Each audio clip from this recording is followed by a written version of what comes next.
Good morning students. आज की हमारी ऑनलाइन क्लास में मैं ऋचा जोशी आप सभी का हार्दिक स्वागत करती हूँ।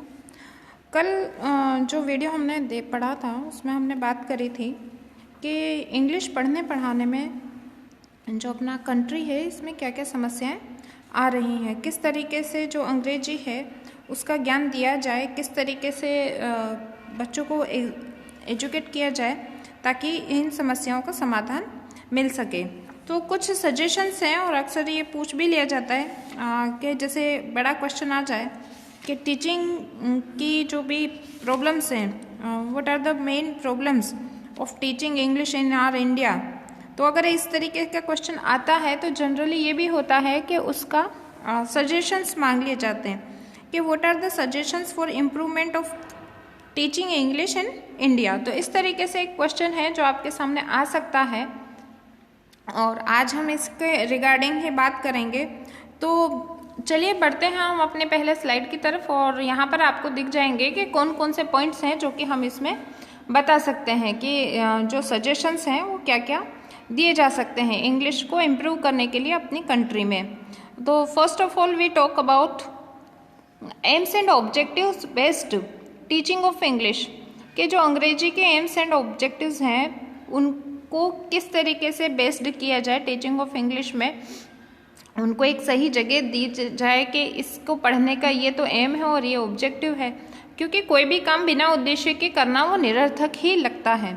तो सबसे पहले इसका ध्येय और लक्ष्य दोनों ही हमारे पास होने चाहिए।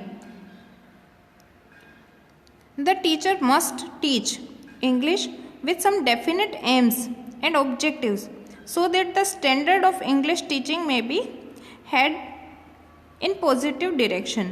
जब भी टीचर अपने बच्चों को अंग्रेजी सिखाए तो उसमें कोई डेफिनेट एम होना चाहिए और डेफिनेट उसके ऑब्जेक्टिव्स होने चाहिए, उसका एक स्टैंडर्ड मेंटेन होना चाहिए कि इस उद्देश्य और इस स्तर की अंग्रेजी हमें बालकों को सिखानी है और इसका क्या उद्देश्य है। तो जब ये सभी चीज़ें निर्धारित हो जाएंगी तो जो अंग्रेजी की टीचिंग है वो एक पॉजिटिव डायरेक्शन में चलेगी। फिर है uniform policy should be adopted. कल हमने बात करी थी कि बड़ी यूनिफॉर्मिटी नहीं है किसी भी स्टेज पे, कोई भी स्टेट अपनी मर्जी होती है तब भी इंग्लिश को लागू कर सकता है। कुछ लोग बहुत लेट लागू करते हैं, कुछ लोग बहुत जल्दी लागू कर देते हैं। तो कहीं पे बहुत टाइम से स्टार्ट होती है या बहुत कोर्स इजी होता है। तो ये सारी जो चीज़ें हैं ये पूरी कंट्री में अलग अलग हैं और पूरी कंट्री में एक ही जैसा सिलेबस है या एक ही जैसी जो टीचिंग है उसे अडोप्ट किया जाना चाहिए। English should be taught as compulsory subject from the same class in all the states. तो पूरी के पूरे जितने भी स्टेट्स हैं अपने भारत देश में, जैसे कि 28 राज्य हैं और 8 यूटीज़ हैं, तो 28 राज्य और 8 यूटीज़ में एक ही जैसा सिलेबस चले और एक ही साथ में कक्षाओं में इंग्लिश को स्टार्ट कर दिया जाए। English to be taught as compulsory subject, और कैसे पढ़ाई जाए, ये कंपलसरी सब्जेक्ट के तौर पे पढ़ाई जाए, ऑप्शनल ना रखा जाए कि ये राज्य तो पढ़ाएगा और ये राज्य नहीं पढ़ाएगा, ऐसी स्थिति नहीं होनी चाहिए। फिर है controversy should be remove, controversy को रिमूव किया जाए।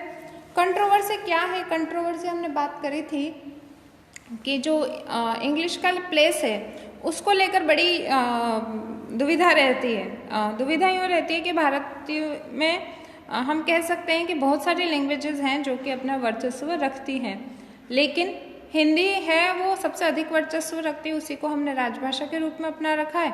दूसरा इंग्लिश है वो भी अपना वर्चस्व रखती है और उसको हमने अपना रखा है द्वितीय भाषा के रूप में, ऑफिशियल लैंग्वेजेस के रूप में।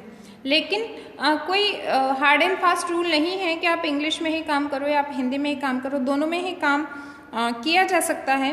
तो ये जो कंट्रोवर्सी है इसको रिमूव किया जाए। Controversy between the English language and Hindi language can be removed by teaching English as a second language in the school curriculum. तो हमें स्कूल करिकुलम में इसको फर्स्ट लैंग्वेज या सेकेंड लैंग्वेज के बिहाफ पे नहीं डालना चाहिए, बल्कि इस तरीके से कि अनिवार्य भाषा है, जितना हिंदी सीखना अनिवार्य है उतना ही इंग्लिश को सीखना अनिवार्य है।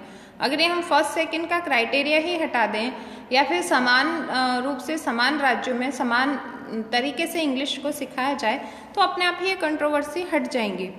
फिर है टीचर पीपल रेशियो। तो कल मैंने आपको बात करी थी कि जो हमारा भारत देश है वो ओवर पॉपुलेटेड कंट्री है। ओवर पॉपुलेटेड यानी कि बहुत ज़्यादा जो जनसंख्या है वो अपने देश में पाई जाती है। अब इतनी जनसंख्या में कम बच्चों पर टीचर्स को लगाना पॉसिबल नहीं है। हमारे यहाँ पर जनरली जो रेशियो है वो 40:1 या 45:1 का रहता है, जो कि बिल्कुल ही आप कह सकते हैं कि ओवर क्राउडेड क्लास का ही माहौल रहता है। जब 40 बच्चे एक साथ बैठेंगे तो हम अगर व्यक्तिगत मार्गदर्शन की बात करें तो एक बच्चे के हिस्से में 1 मिनट छोड़िए आधा मिनट भी नहीं आ पाता। तो ये रेशियो है बिल्कुल सही नहीं है, रेशियो इतना नहीं होना चाहिए।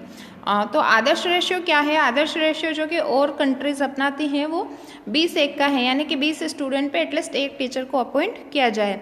Teachers people ratio should be 1:20। Additional teacher should be appointed, और एडिशनल टीचर्स को भी अपॉइंट किया जाए ताकि कभी कोई टीचर लीव पे है या किसी वजह से नहीं आ रहा तो जो कोई और टीचर है वो उसकी जगह पढ़ा सके। इसके बाद है टेक्स्ट बुक्स।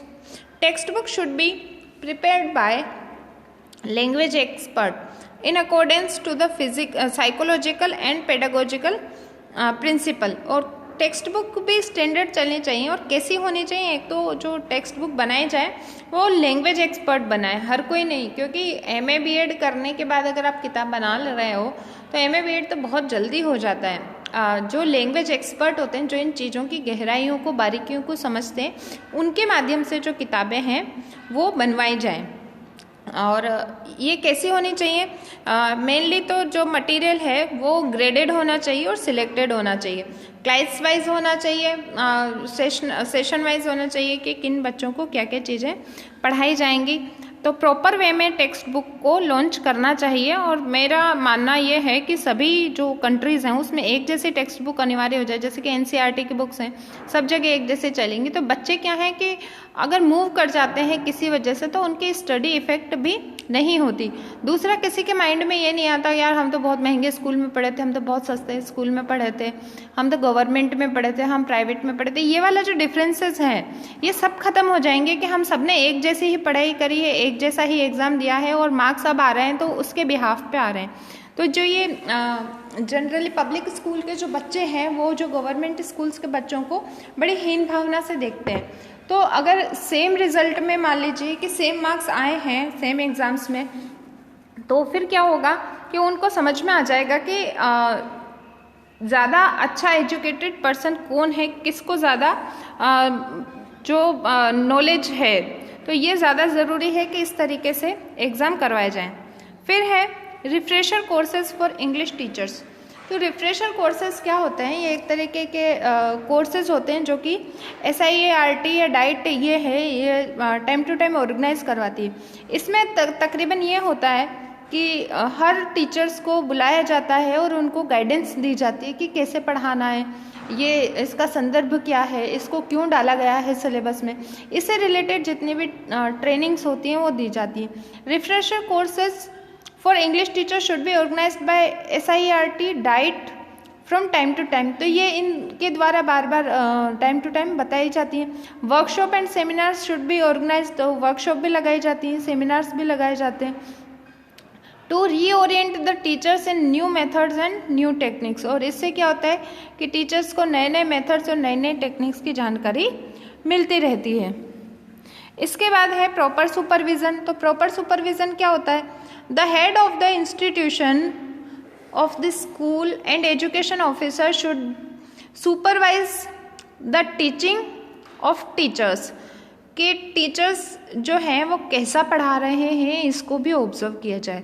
जनरली ऐसा ऑब्जर्व कौन कर सकता है? या तो एजुकेशन ऑफिसर आता है वो ऑब्जर्व कर लेगा, या फिर हेड ऑफ द इंस्टीट्यूशन भी ऑब्जर्व कर सकता है। तो जनरली प्राइवेट स्कूल्स में तो हेड ऑफ द जो इंस्टीट्यूशन होता है वही ऑब्जर्व कर लेता है, परंतु अगर हम बात करें इन गवर्नमेंट स्कूल्स तो there are some educational officers who can supervise their teachers. तो वो वहाँ पे इस तरीके के टीचर्स को ऑब्जर्व कर सकता है। वही जैसे कि हम लेसन देने जाते हैं और हम लेसन देते रहते हैं, पीछे एक टीचर खड़ा होता है, इसी तरीके से जब टीचर्स वास्तव में पढ़ाते हैं तो एक एजुकेशनल ऑफिसर भी पीछे खड़ा होता है। There approach should be based on constructive supervision, suggestions and guidance. और उनका सुपरविजन कैसा होना चाहिए? तो कंस्ट्रक्टिव होना चाहिए, निर्माणात्मक होना चाहिए, सजेशन देने वाला होना चाहिए और गाइडेंस करने वाला होना चाहिए कि यहाँ कमी है, ये सुधार किए जा सकते हैं। और कंस्ट्रक्टिव यानी कि वो उनको डिमोरलाइज ना कर रहा हो, बल्कि उनको सही तरीके से जो टेक्निक्स हैं उनको सिखाने के लिए प्रेरित कर रहा हो। फिर है पॉजिटिव इवेल्युएशन। पॉजिटिव इवेल्युएशन क्या होता है? The examination should be based upon the latest techniques to evaluate the real performance of the students. Oral and written both aspects should be properly assessed on the basis of objective type assessment. तो positive evaluation में the examination should be based upon the latest techniques. अभी जो वर्तमान में latest technique चल रही है उनके आधार पर बालकों का इवेल्यूशन होना चाहिए। क्यों होना चाहिए? To evaluate the performance of the student. हम स्टूडेंट की जो परफॉर्मेंस है उसको इवेल्यूएट कर सके। Oral and written both aspects should be properly assessed. और ओरल एस्पेक्ट भी और रिटन एस्पेक्ट, दोनों ही एस्पेक्ट जो है वो असेस होने चाहिए, उन दोनों का आकलन होना चाहिए। और ऑब्जेक्टिव क्या होना चाहिए इसका? कि ये ऑब्जेक्टिव टाइप असेसमेंट के लिए बने हुए होने चाहिए। इसके बाद है प्रैक्टिस एंड ड्रिल। तो practice and drill is the must in English teaching. जब आप बार बार किसी चीज़ की प्रैक्टिस करवाएंगे तो वो चीज़ें जो बच्चे को बहुत अच्छे से लर्न हो जाती हैं। Fourfold skills should be developed properly. और फोरफोल्ड स्किल्स क्या होती है?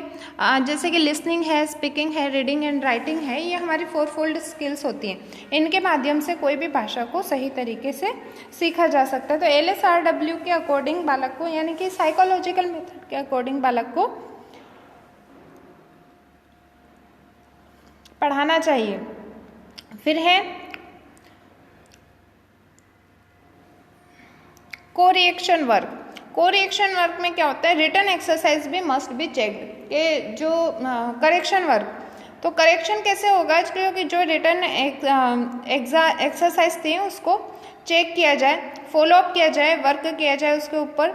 एंड ये done by the students as well as teacher. चाहे तो हम उसको बच्चों के द्वारा भी चेक करवा सकते हैं कि एक बच्चा दूसरे बच्चे की कॉपी चेक करे, और ऐसा भी हो सकता है कि सभी टीचर्स उसको ले लें और लेने के बाद नेक्स्ट डे उनको चेक करके दे दें। तो ये सारे जो करेक्शन वर्क है ये भी कंटिन्यू होना चाहिए। तो इस वीडियो में हमने जनरली देखा कि किस किस तरीके से क्या क्या सजेशंस हैं। तो जो भी समस्या आ रही है हमारी टीचिंग ऑफ इंग्लिश में, उनको इम्प्रूव किया जा सके। तो यहाँ पर कुछ सजेशन थे जो आपको समझ में आए होंगे कि इस तरीके से हम किसी भी जो पूरे इंडिया में स्थिति है अंग्रेजी की जो समस्याओं से संबंधित, जिसमें हम सुधार ला सकते हैं। तो यहाँ पर कुछ सजेशंस की हमने बात की। तो आई होप आपको एग्ज़ाम की दृष्टि से भी ये इम्पोर्टेंट लगा होगा। और फिर भी अगर आपके कोई कमेंट्स या क्वेरीज हैं तो फिर आप मुझसे पर्सनली पूछ सकते हैं व्हाट्सएप पे।